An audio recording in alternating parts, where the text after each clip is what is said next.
ठीक हो गया मैडम। ठीक है, आ गया ये तो थोड़ा मतलब पेपर का लेवल कैसा आ रहा है आप लोगों के पेपर अकॉर्डिंग? का लेवल ऐसा था, थोड़ा टाइम मैनेजमेंट की अच्छा। वो रही। आपको अगर टाइम मैनेजमेंट कर ले जा रहे हैं तो पेपर का लेवल डिफिकल्ट नहीं था। अच्छा। जैसे मैथ्स की बात करें, थोड़ा कैलकुलेटिव था लेकिन विद इन टाइम कर लिया था अच्छा, मैथ कवर। में कौन से टॉपिक में ज़्यादा टाइम लग रहा था? मैथ के किन टॉपिक्स में ज़्यादा टाइम लग रहा था? टाइम नहीं, टेकिंग टाइम तो जैसे कुछ क्वेश्चन ऐसे थे जो ज्योमेट्री से बिलोंग करते थे।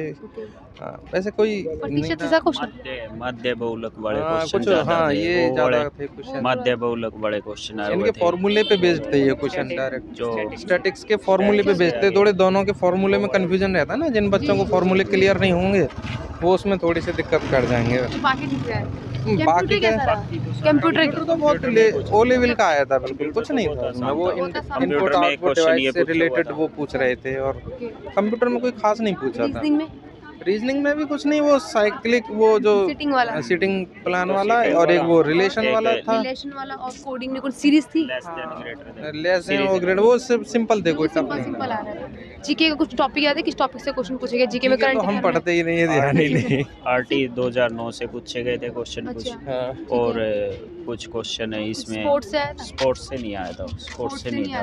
कोई योजना पूछी गई है? करंट से पूछी गई थी। हाँ एक कुछ योजना पूछी गई थी। हाँ कोठारी आयोग, कोठारी वो तो उसमें था, पेडागोजी का था। राष्ट्रमंडल से क्या था? मंडल से संबंधित एक क्वेश्चन था, मुझे याद नहीं आ रहा है, एक क्वेश्चन था। अच्छा, पेडागोजी का जो लेवल था थोड़ा सा डिफरेंट था, मतलब जैसा जो पढ़ा रहे थे टीचर्स, हाँ। जो बता रहे थे उससे थोड़ा हटके था, अलग अंडरस्टैंडिंग पे तो बेस्ड जो था। पढ़ा है उसके थोड़ा हटके हाँ, लगा, पढ़ने ऐसा का कोई फायदा नहीं था, कहने का मतलब ये है। नहीं अगर प्रैक्टिकल क्वेश्चन थे हाँ सारे। मतलब आपकी पर्सनल अंडरस्टैंडिंग है तो आप खुद कर माइंड लो। अपना हाँ, according बिल्कुल बिल्कुल। अगर वैसे पढ़ाने के ऊपर निर्भर ना रहे तो बढ़िया। पे डिपेंड रहे। दो क्वेश्चन आए हुए थे। संबंधित जो भी क्वेश्चन थे साइकोलॉजी मतलब मनोविज्ञान से संबंधित, वो अब जैसे हम उसको स्टडी करें तो वहाँ से नहीं हो पाएगा। कहने का मतलब वहाँ थोड़ा सा अपना माइंड यूज़ करना है।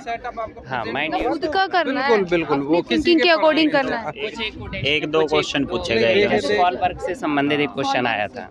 कॉल वर्क का एक क्वेश्चन था। एक दो ये कॉल वर्क का क्या था, कुछ याद है? थोड़ा बता सकते हैं उनका क्या? था वो क्या कॉल वर्क का क्वेश्चन। सिद्धांत पूछा गया था उसका। सिद्धांत पूछा कौन गया सा था। सिद्धांत पे दिया? उन्होंने मतलब जो है टिप्पणी की है, किस सिद्धांत को उन्होंने बताया, वो शायद इस टाइम से, हाँ इस टाइप से। लैंग्वेज में हिंदी में संधि वगैरह आ रही है? संधि नहीं आई थी, वो आए संधि थे, आई क्या थी, नाम है। व्यंजन संधि आई थी। हाँ, एक व्यंजन व्यंजन संधि संधि का, हाँ कौन सी एक व्यंजन संधि का था। मतलब किसमें व्यंजन संधि का प्रयोग हो रहा है, कौन सी संधि? समास नहीं, किसमें व्यंजन संधि नहीं है, नहीं ये पूछा गया था। नहीं पूछा। समासार आप बता रहे समास। समास का शायद क्वेश्चन नहीं था, समास नहीं का था, नहीं नहीं था। समास तत्सम तद्भव का था, और वो क्वेश्चन थे पैराग्राफ से रिलेटेड थे। अच्छा, पैराग्राफ से रिलेटेड 5 क्वेश्चन होंगे। हाँ वो तो अच्छे क्वेश्चन थे वो तो सब, अच्छे बन बहुत गए थे। देखते ही हो गए थे वो।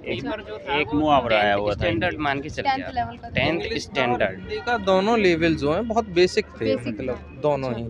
थोड़ा अगर टफ किसका लगा? सारे स्टेप्स मैथ मैथ थोड़ी सी कैलकुलेटिंग था। वो टफ भी नहीं था, टाइम मैनेजमेंट की Time प्रॉब्लम था सारे- साले के। अगर वो स्पीड पे अपने काम करने हैं। हाँ स्पीड से काम, लेकिन हमने तो अपना विद इन टाइम कवर कर लिया। अच्छा अच्छा। बस यही अच्छी बात रही कि अब जो कुछ भी तुक्के लगाने के लिए समय नहीं मिला, बस 2 7 8 क्वेश्चन रह गए होंगे बस। आपको छूट गए क्वेश्चन सर? कुछ क्वेश्चन छूटे? जो छूट गए हाँ, क्वेश्चन, लास्ट में एक इतना क्वेश्चन भी आपको क्या time लगता है नहीं कितने लगता। स्कोर नहीं हो मिला सकते था, हैं? नहीं मिला। कितना भी 7 8 time क्वेश्चन मेरे रह गए, वो कितने हो 172 सकते हैं ये तो या रिजल्ट ही बताएगा। वो तो बात है, कुछ आइडिया से पूछिए।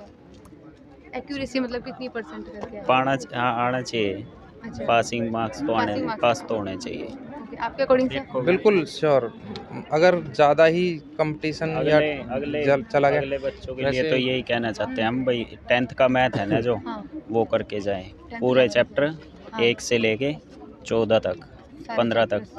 वो बारंबारता वाला चैप्टर है एक तो, हाँ। और एक 14वां चैप्टर है उस क्वेश्चन में से, और एक ये जो पूरा जो NCERT RD एक लेवल ये पूरा उठा chapter दो। number NCERT 4 उठा दो। RD लेवल एक और chapter number डिट्टो 4 क्वेश्चन है। आ जाते हैं। डिट्टो भी? हाँ बिल्कुल डिट्टो। प्रीवियस से जो- कंपेयरनेस में क्या लेवल है?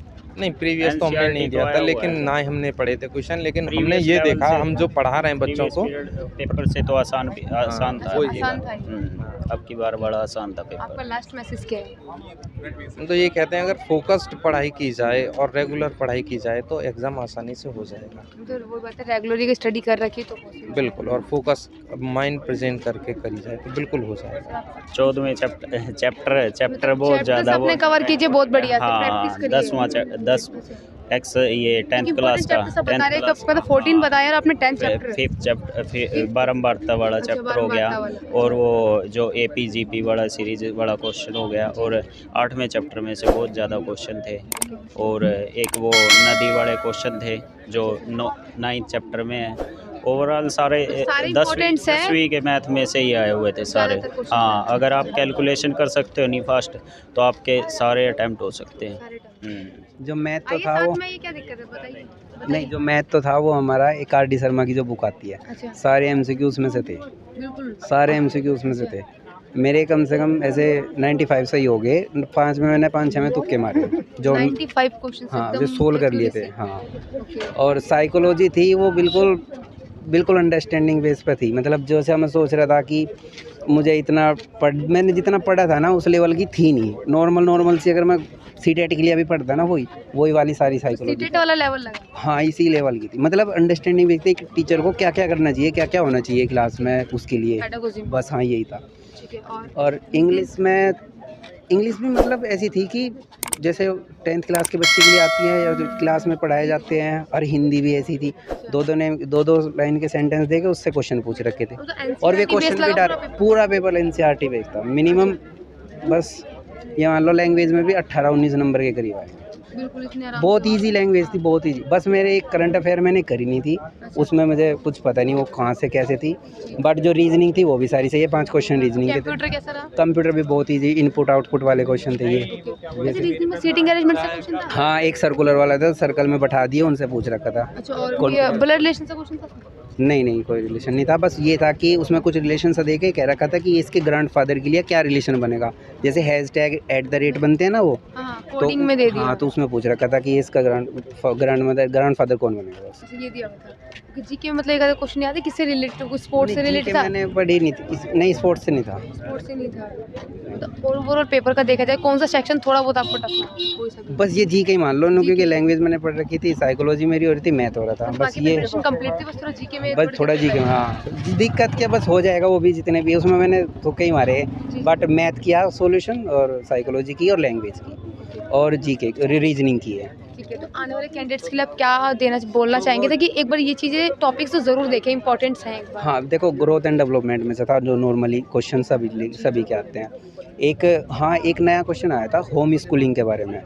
हाँ, वो कुछ याद है क्या था? मतलब कल भी आया हुआ था, वो आज भी आया हुआ था कि दे रखा था कि कौन से बच्चे को जो है होम स्कूलिंग कर लेनी चाहिए। जैसे कि एक था कि क्लास के अंदर उसके साथ भेदभाव हो रहा है, इस बच्चे को लेनी चाहिए, या फिर वो पिछली जाति से आया हुआ है, इस बच्चे को लेनी चाहिए, तो किस बच्चे को होम स्कूलिंग लेनी चाहिए, इसके ऊपर एक क्वेश्चन था। एक क्वेश्चन कल था, एक आज था, तो होम स्कूलिंग पे जरूर आएगा क्वेश्चन। पूरे एग्जाम में ऐसा कोई क्वेश्चन दिखा, कुछ अटपटा क्वेश्चन दिखा, कुछ अलग दिखा, यूनिक सा कि हाँ ये पढ़ा नहीं है, कुछ अजीब ही आ गया, ऐसा कुछ दिखा पूरे एग्जाम में किसी भी सेक्शन में? देखो, रीजनिंग उसकी जीके की तो मैं बता नहीं सकता, लेकिन इंग्लिश भी कुछ नहीं था ऐसा, ना हिंदी में कुछ था ऐसा, और साइकोलॉजी में भी कुछ नहीं था। जो मतलब कहते थे ना कि लैंग्वेज इतनी ईजी बना रखी थी, क्वेश्चन देखते ही पता चल जाता था कि हाँ इसमें क्या होगा, हाँ क्या होगा।